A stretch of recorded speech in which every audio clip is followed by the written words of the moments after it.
Hi everyone, welcome to John Miller Garden Machinery. Sun's shining. I think summer's getting here slowly. So if you haven't already been watching some of the videos, we are looking at some new Husky products that we've got in the shop. Specifically brush cutters at the moment. We shall move on to other things later in the month.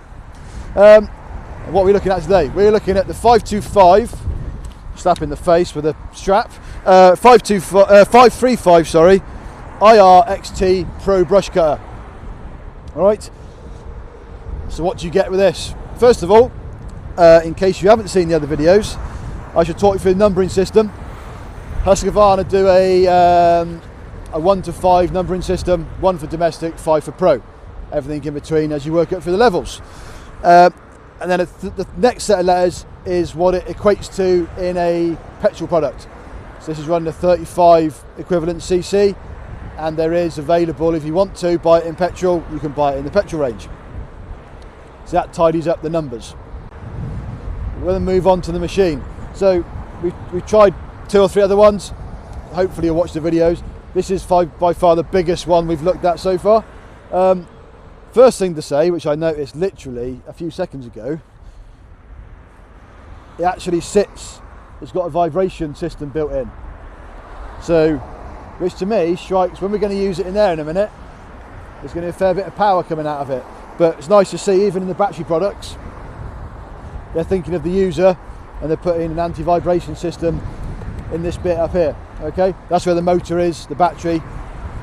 You work your way down.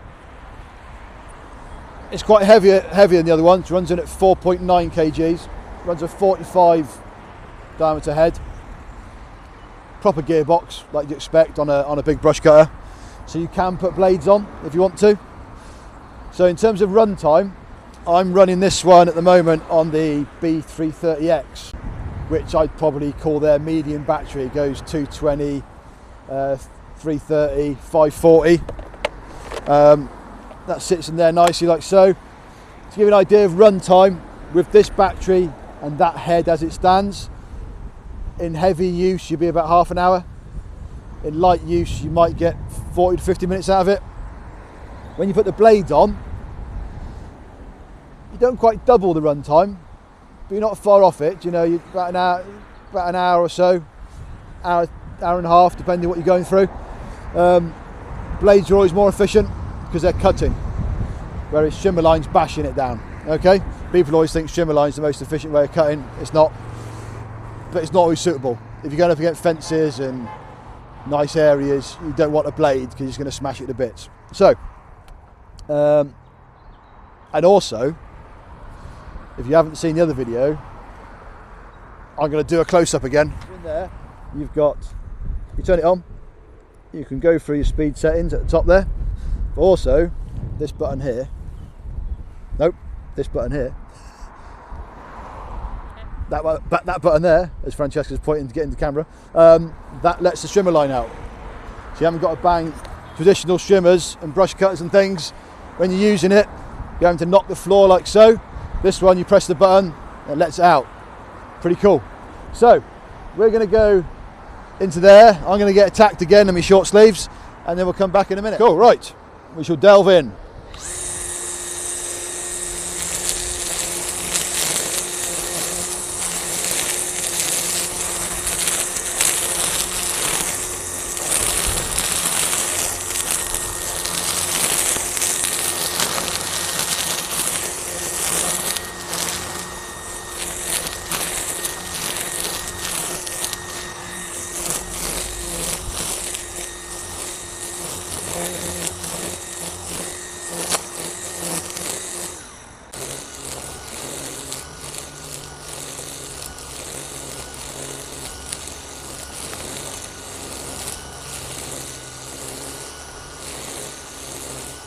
Right then, being covered in mesh for the 3rd time today. Again, as you can see, it does a job. All right, we're not pushing it to its limit because we only got what we've got at the front of the shop. Hopefully you can hear the difference in, I had it on full power and then I dropped it to lowest power for doing like just the short grass. So again, if you're maintaining an area and you just got to take off short grass, put low power, run for ages. The big thing I noticed with this was, even though it's battery, on the other machines you do get a bit of vibration coming through, not much, not like a petrol machine. This one, nothing at all. It's probably down to that fact that the motor is sat on a little spring system at the back, and it's a lot quieter as well than the other two that we tried. We tried the 525 and the 520, I think, off the top of my head. They're a bit noisier. This is super quiet but more powerful, so a bit of jiggery pokery clever magic stuff gone in there somewhere. On the whole, again, really nice brush cutter. Again, don't forget it can take all different size batteries. That'll just determine your run time, but super nice. Husqvarna, what else do you expect? They're a good top brand company. They're not going to bring you rubbish stuff out, but yeah, so once again, all good stuff we've looked at for Husky so far. We've got more stuff to look at over the next couple of months. So as always, don't forget to like, subscribe, and I'll see you on the next one.